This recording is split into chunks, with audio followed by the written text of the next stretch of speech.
آگے وبالآخرہ کہ جی آخرت سے کیا مراد ہے، وبالآخرۃ ہم یوقنون. تو یہاں پر اب یوقنون کا جو مطلب ہے وہ بیان کرنا ضروری ہے کہ یوقنون سے کیا مراد ہے. مفلحون کا مطلب ہے کہ جی اللہ تعالیٰ کے عذاب سے وہ لوگ بچ گئے، الناجون من عذاب اللہ.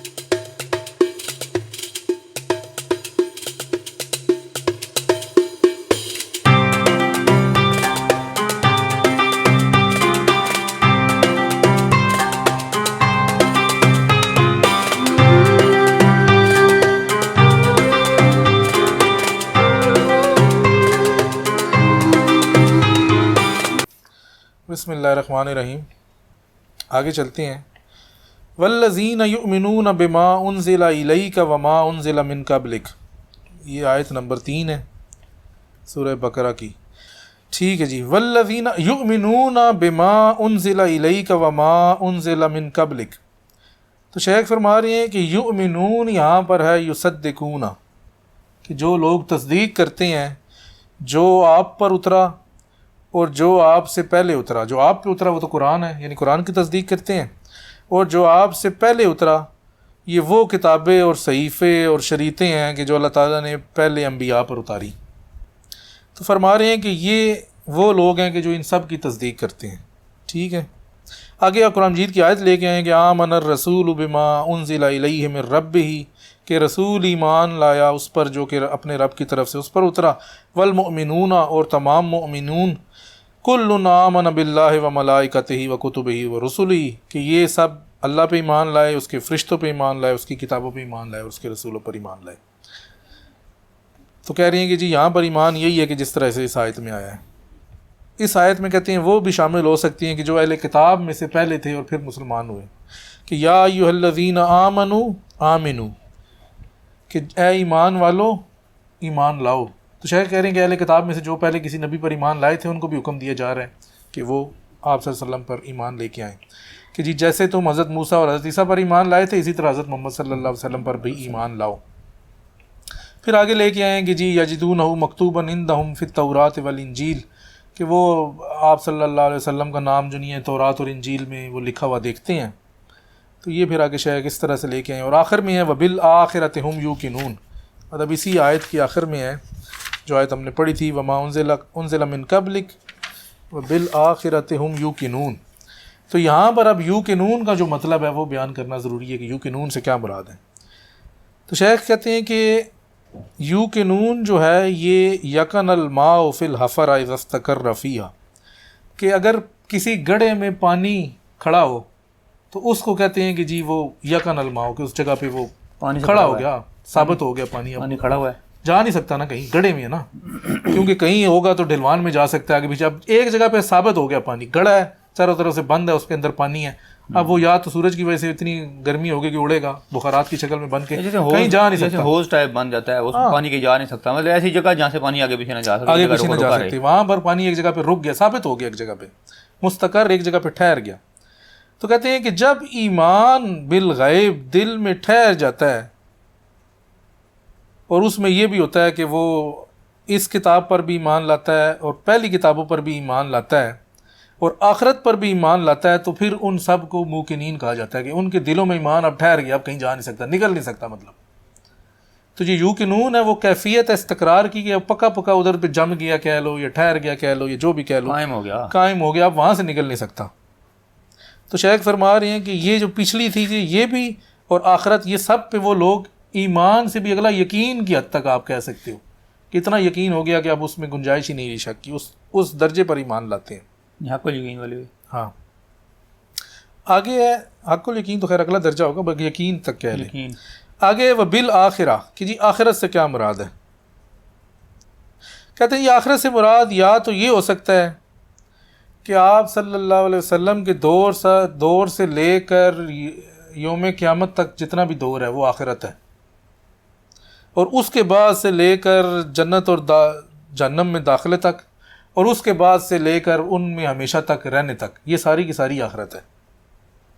تو یہ آخرت مطلب کہتے ہیں کہ اس میں یہ بھی مراد ہو سکتا ہے کہ یہ مطلب جو بھی اب اگلا سارا دور ہے وہ آخرت ہی ہے، جنت دوزخ، اس میں ہمیشہ ہمیشہ کے لیے رہنا یا اس کے بعد جو بھی ہونا. تو شیخ کہہ رہے ہیں کہ یہاں پر آخرت سے مراد یہ ہے، ویسے بھی آخرت سے مراد یہی ہے. آخرت سے مراد یہ تو نہیں ہے نا کہ ہم دنیا سے بندہ گیا تو یہ برزخ جو ہے یہ آخرت میں سٹارٹ ہو جائے گی. نہیں، دنیا کا ہی اگلا دور آخرت دنیا ہے. جیسے ہی دنیا سے کٹ آف ہوا برزخ میں گیا تو وہ دنیا میں ہی اس کے ابھی ہمارے بعد اگلا جو کل کا دن ہے وہ ہمارے لیے آخرت آخرت ہے. ہے. کل پرسوں، اس کے بعد قیامت، اس کے بعد جنت، دوزخ، برزخ، محشر، سب چیزیں آگے بیچ میں. شیخ کہہ رہے ہیں کہ آخرت سب چیزوں کو سموئے ہے. صرف آپ اس کو یہ نہیں کہہ سکتے کہ دنیا سے جائے گا تو آخرت شروع ہوگی. اس کی اگلا دور، یعنی ہر پہلا دوسرا کر لو نا، اگلا جو بھی ہے آپ کا اگلا کہہ لو، پچھلا اور اگلا کر لو. یہ پچھلا جو تھا وہ گزر گیا، جو آگے والا ہے وہ ساری آخرت ہے. اس کے بعد اگلی آیت آ گئی، اولئک علی ھدی من ربہم واولئک ھم المفلحون. پھر تو اچھا جی، اولئک علی ھدی من ربہم واولئک ھم المفلحون، یہی لوگ ہیں جو اپنے رب کی ہدایت پر ہیں اور یہی لوگ ہیں جو کہ مفلحون ہیں، جو فلاح پا گئے. ٹھیک ہے جناب. پھر شیخ کہہ رہی ہیں کہ اولا جو ہے وہ اشارہ ہے، اور اشارہ جو ہے متقین کی طرف ہے، کیونکہ اسی میں پہلے آیا کہ فیہ ھدی للمتقین، اس میں متقیوں کے لیے ہدایت ہے. تو پھر کہتے ہیں یہی متقین، ابھی سارے متقین ہی ہے نا کہ جو پہلے متقی تھے، اس کے بعد غیب پہ ایمان لائے، اس کے بعد اپنے رزق سے خرچ کیا، اس کے بعد پچھلی کتاب اس نبی پر ایمان لائے، اس کتاب پر ایمان لائے، پچھلی کتابوں پر ایمان لائے اور آخرت پر ایمان لائے. تو کہتے ہیں اب یہ متقی کی ایک جامع ڈیفینیشن ہوگی کہ وہ خود جستجو میں چلے تھے اور یہاں تک پہنچ گئے، اور پھر جو یہ چیزیں سب کر لیتے ہیں، نماز بھی پڑھ لیتے ہیں اور باقی چیزیں بھی، تو وہ مفلحون ہیں، کامیاب ہیں. مفلحون کا مطلب ہے کہ جی اللہ تعالیٰ کے عذاب سے وہ لوگ بچ گئے. الناجون من عذاب اللہ، فلاح باغ مطلب جو یہ فلاح ہے، مطلب کہیں نا فلاح کیا چیز ہے. فلاح یہ ہے کہ اللہ تعالیٰ کے عذاب سے، جو کہ دار آخرت میں یعنی کہ جہنم کی شکل میں جس کو عذاب کہتے ہیں، اس عذاب سے جو بچ گیا وہ مفلح ہے، وہ فلاح پانے والا ہے، اور وہی متقی بھی ہے. کیونکہ ایک جماعت کے بارے میں اللہ تعالیٰ نے کہا ہے وما ہم منہا بمخرجین، کہ وہ دوزخ سے باہر نہیں نکل سکیں گے. تو اب یہ مفلحون جو ہیں یہ وہ جماعت نہیں ہے جو دوزخ میں چلی گئی. جو دوزخ سے باہر رہی، جنت میں گئی، وہی مفلحون ہے. تو یہ کر کے جو نہیں ہے، ان 5 آیات کی تفسیر اس جگہ پہ ہوئی ہے. اس کے بعد اگلی شروع کرتے ہیں. بسم اللہ الرحمن الرحیم. ان الذین کفروا سواء علیہم اانذرتہم ام لم تنذرہم لا یؤمنون. ایک دو سوال ہے. اچھا جی، ان الذین کفروا سواء علیہم اانذرتہم ام لم تنذرہم لا یؤمنون. بے شک وہ لوگ جنہوں نے کفر کیا، چاہے تم انہیں ڈراؤ چاہے نہ ڈراؤ، وہ ایمان نہیں لائیں گے. ابھی اس آیت میں دیکھو، پہلے اللہ تعالیٰ نے کہا تھا کہ متقی جو ہیں وہ ایمان لے آئیں گے، جو کھوج میں ہیں، جو تلاش میں ہیں، جو طلب میں ہیں. لیکن جو بندہ کفر کر دیتا ہے، انکار کر دیتا ہے تلاش کے بعد، وہ کہتا ہے نہیں، پھر وہ کبھی ایمان نہیں لاتا. تو شیخ نے آگے کیا تفسیر کی، کہتے ہیں کہ جی اللہ تعالیٰ نے اپنے نبی علیہ السلام کو فرمایا کہ آپ چاہے ان کو ڈرائیں، چاہے ان کو کچھ بتائیں، چاہے جنت کا بتائیں، چاہے دوزخ کا بتائیں، چاہے کچھ بھی بتائیں، انہوں نے ایمان نہیں لانا جنہوں نے کفر کر دیا. پہلے اصل میں پہلے وہ کھوج کرنے کے کھوج کی نہیں نا کسی نے، ڈائریکٹ انکار کر دیا نا. نہیں، کچھ کھوج کرے گا تو کئی دفعہ ہوتا ہے نا، کئی دفعہ ہوتا ہے کھوج کرنے سے انکار کرنے کے بعد ڈائریکٹ کہتے ہیں میں نہیں مانتا. کھوج کرنے کے بعد جب انکار کرے گا، یہ وہی بات ہے کہ ایک پورا ڈاکومنٹ لکھا ہوا ہے، ڈاکومنٹ لکھنے کے بعد جب نیچے مور ثبت ہو جاتی ہے تو پھر اس سے انکار ہی نہیں، اس سے پھر بھاگ نہیں سکتا، پھر بندہ اسی کے اوپر ہی پکا رہتا ہے. یہ بھی یہی چیز ہے، تم نے کھوج کی، آخر میں جا کے تم نے کہا جی انکار کر دیا، نہیں میں نہیں کرنا، نہیں، تو پھر وہ دل کے اوپر پکی مور لگ گئی، اب کفر ہی ہے، اب دوسری طرف نہیں جا سکتا. تو لا یؤمنون کا ادھر پھر ترجمہ شیخ نے کیا لا یصدقون، کہ وہ تصدیق نہیں کرتے. ظاہری بات ہے، انکار کرے گا تصدیق کیوں کرے گا؟ اما انادن، یا اناد کی وجہ سے، یا انکار کی وجہ سے، یا جہالت کی وجہ سے. 3-4 وجوہات ہو سکتی ہیں نا کہ کیوں نہیں کر رہا نبی کی تصدیق. تو شیخ فرماتے ہیں یہاں پر جو مراد ہے وہ یہی نظر آتا ہے کہ یہ جہالت کی وجہ سے ایسا نہیں کر رہے، کیونکہ اس کے بعد جو نہیں ہے قلوب کا ذکر ہے اگلی آیت میں. تو شیخ کہہ رہی ہیں کہ اگلی آیت میں جو کہ قلوب کا ذکر ہے، تو اس سے ہمیں پتہ چلا کہ یہاں پر جو ہے یہ جہالت کی وجہ سے انکار کر رہے ہیں. کیونکہ جو اناد کی وجہ سے انکار کرتا ہے وہ عالم ہوتا ہے، اس کو پاس کوئی علم تو ہوتا ہی ہے نا تھوڑا بہت، تبھی کو کہتا ہے نہیں مجھے بہتر ہے، مجھے یہ بھی دلیل آتی ہے. کہتے ہیں جاہل کے پاس تو دلیل بھی نہیں ہے، علم بھی نہیں ہے، وہ تو اسی طرح ویسے انکار کر رہے ہیں. تو یہ جو شیخ نے بتایا کہ یا اناد کی وجہ سے انکار کرے گا یا جہالت کی وجہ سے کرے گا. جو اناد کی وجہ سے انکار کرے گا وہ عالم ہے، اس کے پاس کچھ نہ کچھ علم ہے. لیکن جو جہالت کی وجہ سے انکار کر رہا ہے اس کے پاس تو کچھ علم نہیں ہے. تو کہتے ہیں اس سے ہمیں یہ پتہ چلا کہ یہاں پر جس انکاری یا کافر کا ذکر کیا جا رہا ہے وہ جاہل ہے، وہ معاند نہیں ہے، اناد کی وجہ سے نہیں کر رہا. اناد وہ ہے کسی کے پاس علم ہے، اس کی اپنی دلیل ہے، وہ نہیں مان رہا، یہ نہیں ہے. کہتے ہیں یہ وہ لوگ ہیں کہ جاہل ہیں، ان کے پاس نہ علم ہے نہ کوئی دلیل ہے، بس اپنی جہالت کی وجہ سے ہی تیری تصدیق نہیں کر رہے اور اس کا انکار کر رہے ہیں.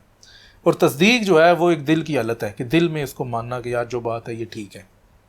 اگلی آیت ہے ختم اللہ علی قلوبہم. چونکہ شیخ نے کہا نا کہ قلوب کا ذکر اگلی آیت میں تو وہ آ گیا. ختم اللہ علی قلوبہم، اللہ نے ان کے دلوں پر مہر لگا دی. ابھی ہم مہر کی بات کر رہے تھے، آ گئی مور بھی آ گئی ہے. مہر بھی آ گئی ہے کہ وہ ابھی اس سٹیج پہ نہیں پہنچے تھے کہ ان کی تصدیق والی مہر لگتی. انکار کیا تو ان کی دوسری مہر لگ گئی. اب کہتے ہیں کہ جو کسی چیز کا عالم ہوتا ہے اس کے دل پہ مہر نہیں لگتی، جو جاہل ہوتا ہے اس کے دل پہ مہر لگتی ہے. عالم کے پاس دلیل ہے نا کچھ نہ کچھ، کوئی نہ کوئی تو اس کے پاس اپنی دلیل ہے، اس کے پاس مہر نہیں لگی، وہ دلیل میں پھر غور و خوض کرے گا. کہیں جاہل کے پاس تو کچھ بھی نہیں ہے. تو کہتے ہیں جی ختم اللہ علی قلوبہم، یہ یہاں پر اس کو بھی ختمہ کو بھی مہر کے معنوں میں کہتے ہیں. اور اس کا ایک دوسرا جو لفظ عربی میں آتا ہے وہ طبع کے معنوں میں بھی آتا ہے. کہ ایک اور آیت میں اللہ تعالیٰ نے فرمایا اولئک الذین طبع اللہ علی قلوبہم، کہ یہ لوگ ہیں کہ اللہ تعالیٰ نے ان کے دلوں پر مہر لگا دی، وسمعہم وابصارہم، ان کی آنکھوں پہ، ان کی سماعتوں پہ لگا دی، ان کی بصارت پہ لگا دی، آنکھوں پہ لگا دی، کانوں پہ لگا دی. تو کہتے ہیں کہ جی جو طبع ہے، جو کہ مہر ہی ہے، یہ وہ نقش ہے کہ جو انگوٹھی میں ہوتا ہے مہر کا. اور جو ختم ہے، ختمہ کا لفظ ہے، وہ کفل ہے، یعنی کہ وہ سیل ہے. جب وہ لگ جاتی ہے نا تو ختم ہو جائے گی. اور اس سے پہلے جو طبع سے پہلے، طبعات میں نہیں ہم کہتے ہیں طبعات کرنی ہے، کیونکہ وہ نقش کرنا وہ کہتے ہیں نا، تو وہ طبعات کے لیے وہ نقش ہے. اور جب وہ لگ گیا، سیل ہو گیا، تو پھر وہ ختمہ کے معنوں میں آ گیا. یہ دونوں کا مطلب شیخ نے بتایا، ختمہ کا یہ مطلب ہے اور طبع کا یہ مطلب ہے. اور اسی کو آگے اللہ تعالیٰ نے ایک اور آیت میں یہ بھی فرمایا کہ ام علی قلوب اقفالها، کہ کیا ان کے دلوں پر تالے لگ گئے ہیں. تالا بھی تو یہی ہوتا ہے نا، کفل ہے، سیل کو جو ہے نا تالا ہے. اور دوسری جگہ پہ فرمایا ختم اللہ علی قلوبہم. اور ایک اور جگہ پہ وہ خود کہتے ہیں کافرین، قلوبنا فی اکنۃ مما تدعون الیہ، کہ ہمارے قلوب تو اس چیز سے ہی حجاب میں ہے کہ جس کی طرف تو بلا رہا ہے. یعنی کہ پہلے سے مہر لگی ہوئی ہے یا اس کے اوپر پردہ آیا ہوا ہے یا جو بھی آیا. تو شیخ فرما رہے ہیں اس کے بعد آگے کیا جی، ختم اللہ علی قلوبہم وعلی سمعہم وعلی ابصارہم غشاوۃ، کہ اللہ تعالیٰ نے ان کے دلوں پر مہر لگا دی، ان کی سماعت پر بھی مہر لگا دی، اور ان کی آنکھوں کے آگے پردہ آ گیا. تو سمعہم کیا چیز ہے؟ سمعہم کے بارے میں وہ کہتے ہیں وفی آذاننا وقر، کہ ہمارے کانوں میں تو کچھ رکاوٹ ہے، ہماری تو ہمیں تو تیری آواز نہیں سنائی دیتی. اور اس کی غشاوت، ان کی نظروں کے اوپر جو ہے وعلی ابصارہم غشاوہ، تو اللہ تعالیٰ نے کہا ومن بیننا وبینک حجاب، کہ ہمارے درمیان اور تیرے درمیان تو کوئی پردہ ہے، ہمیں تو نظر ہی نہیں آتا. تو یہ شیخ نے باقی آیات سے بھی ان 3 آیات کی اس کی وہ ساری تشریح کر دی ہے کہ جی کیا مراد ہے. آگے اللہ تعالیٰ نے فرمایا وَلَهُمْ عَذَابٌ عَظِيمٌ. اب یہاں سے ہے نا کہ تیری آواز سنائی نہیں نہ دینے سے مراد یہ ہے کہ تیری آواز ویسے تو مجھے کانوں میں پہنچ رہی ہے، میرے دل تک تیری آواز نہیں پہنچ رہی. وہی نا، اگر اس کو میں مان نہیں رہا، ہاں اس سنائی تو دے رہی ہے نا، میں وہی کہہ رہا ہوں، اس کو اگر کھولا جائے تو وہ یہ ہے کہ یہ نہیں کہ مجھے تیری آواز ہی نہیں آ رہی، یا تو نظر ہی نہیں آ رہا، یہ نہیں، نظر ہے کہ نظر سے تو دیکھ رہا ہے. اگر کوئی کسی نبی کا کوئی معجزہ ہے، کوئی اللہ تعالیٰ کا کوئی کلام، کوئی ایسی چیز دیکھ رہا ہے، لیکن صرف آنکھ تک ہی تو اس کو محدود رکھتا ہے، تو دل تک نہیں لے کے جا رہا، دل تک نہیں پہنچ رہا. تو کان سے سن رہا ہے لیکن کان تک ہی سن رہا ہے اس کو، صرف تو اس کو اندر تک اپنے دل تک نہیں جانے کا راستہ دے رہا. تو پھر تو مسئلہ تو وہی ہے، رکاوٹ ہی ہے نا، تیری آنکھ میں بھی رکاوٹ ہوئی، تیری کانوں میں بھی رکاوٹ ہوئی. تو یہ ہے اس کی بات. آگے فرمایا وَلَهُمْ عَذَابٌ عَظِيمٌ، کہ ان کے لیے بڑا عظیم قسم کا عذاب جو ہے.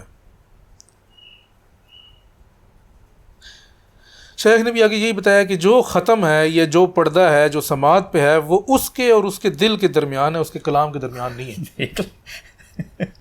آگے بات آ جاتی ہے. اچھا آگے کہتے ہیں کہ بے شک اس نے رسول کا کلام سنا ہے، یہ نہیں ہے کہ اس نے سنا ہی نہیں ہے، کانوں میں آواز پڑی ہے، دل تک نہیں پہنچی. لیکن شیخ نے آگے بتایا ہے، ہاں نہیں بتایا ہے. یہ تو یہ میں اس لیے کہا، میں کہا ضروری بات ہے، یہ تو بتانی چاہیے تھی، ہاں لوگ سمجھے نا، لوگ نہ سمجھے، لیکن شیخ نے آگے بتایا ہوا ہے. کہتے ہیں کہ یہاں پر اس کی جہالت یہ ہے کہ جو اس نے سنا ہے اس کو اس نے مانا نہیں ہے، بس یہ جہالت ہے اس کی. اس کی مثال ایسی ہے کہ وہ کوئی پرندوں کی آوازیں سن رہا ہے، کچھ اس کو سمجھ نہیں آ رہی کہ یہ پرندے کیا کہہ رہے ہیں. تو نبی کی آواز میں یا اللہ کا کلام اس تک پہنچ تو رہا ہے، اس کو آواز آ رہی ہے کہ کچھ ہے، لیکن مطلب سمجھ نہیں آ رہا کہ کیا ہے، یا دل تک وہ چیز نہیں اتر رہی. تو شیخ نے پھر آگے ایک آیت بھی لے کے آئی ہے. اللہ تعالیٰ فرماتا ہے کمثل الذی ینک بما لا یسمع الا دعاء و نداء صم بکم عمی فهم لا یعقلون، کہ اس کی مثال ایسی ہے کہ وہ بس وہ آوازیں تو سن لیتا ہے کہ کوئی بھیڑ بکری کی آوازیں سن لی یا کسی پرندے کی، لیکن وہ پتہ نہیں ہے کہ وہ کہنا کیا چاہ رہے ہیں، سمجھ نہیں اس کو آ رہا. تو اس کی مثال ایسی ہے. جیسے ان پڑھ بندہ ہے، وہ لکھا ہوا دیکھ لے گا، یہ یہاں پہ لکھا ہوا، اسے پتہ نہیں کہ یہ کیا لکھا، سمجھ نہیں سکتا، دیکھ رہا ہے اس کو لیکن اسے نہیں پتہ یہ کیا ہے. سمجھ اسے ہی آئے گی جو اس کو پڑھنا جانتا ہے. جو پڑھے گا تو ظاہر سی بات ہے پڑھ گئی اس کے دل میں کوئی بات اترے گی نا، جو ویسے تو دیکھتا رہے ساری زندگی. نہیں، سمجھ اسے آئے گی جو پڑھنا بھی جانتا ہے اور سمجھتا بھی ہے. وہی نا، سمجھتا بھی ہونا. یعنی کہ اگر آپ کوئی ایسا بندہ ہے مطلب ایک پاکستانی اس کے ساتھ کوئی فرینچ میں بات کرتا رہے، اس کو واضح تو پڑھ رہی ہے، سمجھ تو نہیں آئے گی نا. یہ وہ مثال ہے. تو کہا صم بکم عمی فهم لا یعقلون، کہ ان کی مثال یہی ہے کہ صم بکم اور عمی ہے، کہ آنکھیں بھی بند ہیں، کان بھی بند ہیں اور دل بھی بند ہے، اور ان کی آنکھوں پہ بھی پڑتا ہے. یہ بھی آ گیا، کہتے ہیں آنکھوں پہ پڑتا ہے یہی ہے کہ وہ اس کے اور اس کے قلب کے بامین پڑتا ہے. نظر تو آ رہا ہے لیکن وہ آگے تک بات نہیں پہنچ رہی. کہتے ہیں انہوں نے معجزے تو سارے دیکھے ہی ہیں نا، کہ بصر میں اور بصیرت کے درمیان پردہ آ جاتا ہے، سماعت میں اور وہ جو اندر ہوتی ہے نا اس میں، ایک تو خالی کان ہے، ایک ہے اس کی جو دل میں اترنے والی، اس کے درمیان پردہ آ جاتا ہے. جو چیزیں ہیں اس کے درمیان پردے کی بات ہے یہاں پہ کہ پردہ آ جاتا ہے. پردہ آتا ہے تو پھر سمجھ نہیں آتا. تو کہتے ہیں کہ پردہ تو آ جاتا ہے، لیکن یہ بندے جو ہیں یہ دیکھتے ہیں، انہوں نے نبی کے معجزات دیکھے ہیں، انہوں نے دیکھا ہے کہ نبی کی آنکھوں یہ انگلیوں میں سے پانی بھی نکل رہا ہے، انہوں نے دیکھا ہے کہ تھوڑا سا کھانا ہے وہ اتنا زیادہ بھی ہو گیا ہے، مٹھی میں پتھر کلمہ بھی پڑھ رہے ہیں. ہاں، انہوں نے ساری چیزیں دیکھی ہیں، لیکن یہ آگے دل تک نہیں پہنچی، بس یہ آنکھوں میں ہی رہی ہیں، آگے نہیں گئی. تو یہی شیخ نے اس جگہ پہ بات کی ہے. آگے جناب عذاب کو عظیم کیوں کہا گیا؟ کیونکہ ہے نا وَلَهُمْ عَذَابٌ عظیم، عذاب بھی کہتے ہیں تو کافی تھا، تو یہ عظیم کی کیا اس میں معرفت ہے؟ کہتے ہیں کہ جی عذاب کی تعظیم یا عذاب کو عظیم جو ہے وہ دو وجہ سے کہا گیا ہے. ایک ان کے لیے جہالت کا عذاب ہے اور دوسرا ان کے لیے تکذیب کا عذاب ہے. تو دو چیزیں چونکہ اس میں بیچ میں شامل ہوگی تو اس وجہ سے دو وجہ سے اس کو عذاب العظیم کہا گیا. تو یہ عذاب العظیم کی شیخ نے تفسیر کی ہے. اس کے بعد اگلی آیت پہ چلتے ہیں. وَمِنَ النَّاسِ مَن يَقُولُ آمَنَّا بِاللَّهِ وَبِالْيَوْمِ الْآخِرِ وَمَا هُمْ بِمُؤْمِنِينَ، کہ لوگوں میں سے ایک ایسا بندہ بھی ہے، کہ لوگوں میں ایسے بندے بھی ہیں جو کہتے ہیں کہ ہم اللہ پہ ایمان لائے، روز آخرت پر ایمان لائے، لیکن وہ ایمان نہیں لاتے یا وہ ایمان نہیں لائے، ایمان نہیں لاتے یا ایمان نہیں لائے. کہتے ہیں سب سے پہلے شیخ اکبر فرماتے ہیں یہاں پر ناس سے کیا مراد ہے، ناس کی تفسیر کیا، ترجمہ کیا ہے. کیا جی ناس سے مراد یہ اس میں جنس ہے، اور یہ ایک سے زائد یا پوری جماعت کے اوپر اس کا اطلاق ہوتا ہے. ایک لوگ کو نہیں کہیں گے، تمام لوگوں کو ناس جمع کا صیغہ ہے. لوگ، ہاں، یہ سارے لوگ، یہ ساری قوم، یہ سارا گروہ، یہ سارا گروپ، جو بھی آپ کہہ لیں، یہ ناس کس کا مطلب ہے. اس کی تصغیر جو ہے نویس ہے، اور آگے اس کے اشتقاق کے بارے میں لوگوں نے کہا ہے کہ یہ نوس سے ہے. نوس کا مطلب ہے صوت، یعنی کہ آواز. وہ کہتے ہیں ان ساری چیزوں کو کوئی فائدہ نہیں ہے کہ آپ کہیں کہ اشتقاق یہ ہے فلانا ہے. کہتے ہیں ہمیں جب ناس کا مطلب سمجھ میں آ گیا کہ مراد ایک سے زیادہ لوگ ہیں تو بس ٹھیک ہے، یہی مراد ہے، اس میں اور ہم نے کیا دیکھنا ہے. کہتے ہیں یہاں پر ناس چونکہ ایک صفت والوں کی اس میں بات ہوئی ہے، لیکن چونکہ وہ صفت بھی آگے آ گئی ہے تو ہمیں پتہ چل گیا کہ وہ لوگ ہیں کہ جو کہتے تو ہیں کہ ہم اللہ اور اس کے رسول، اللہ اور یوم آخرت پر ایمان لائے، لیکن ایمان نہیں لائے. شیخ فرما رہے ہیں کہ یہاں پر اللہ تعالیٰ نے یہ نہیں کہا کہ جو کہتے ہیں کہ ہم اللہ پر ایمان لائے، اللہ نے یہ نہیں کہا کہ ان لوگوں نے یہ کہا کہ جی انہوں نے کلمہ پڑھا،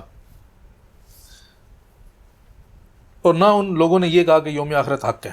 اللہ تعالیٰ نے صرف ایک مطلب جزوی بات کی، ایک کہہ لے کہ کوڈنگ میں بات کی، یا ایک مختصر سی بات کی کہ کچھ لوگ کہتے ہیں کہ ہم ایمان لائے اللہ پر اور یوم آخرت پر، لیکن ایمان کی تفصیل نہیں بتائی کہ وہ کس طرح سے ایمان لائے.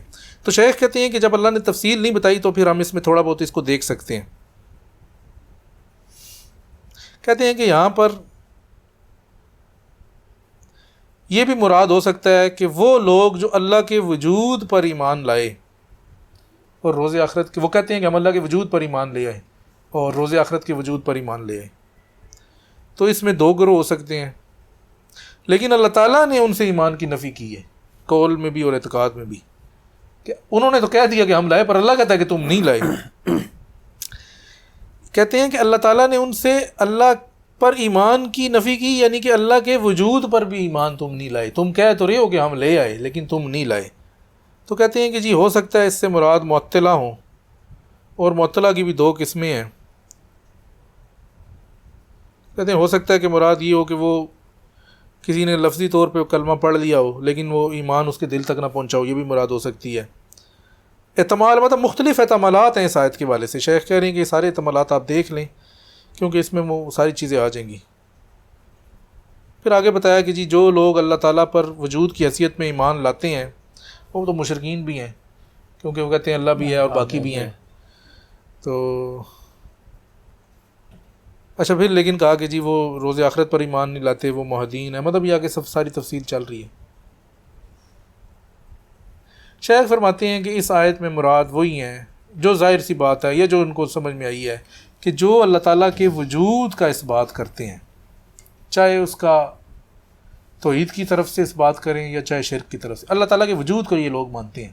کیونکہ کچھ لوگ تو اللہ تعالیٰ کے وجود کو ہی نہیں مانتے نا، جو ملحد ہیں۔ کہتے ہیں یہاں پر وہ لوگ مراد ہیں کہ جو کم سے کم اس درجے میں ہیں کہ اللہ کے وجود کو مانتے ہیں، لیکن آگے پھر ہو سکتا ہے شرک کی طرف بھی چلے جائیں۔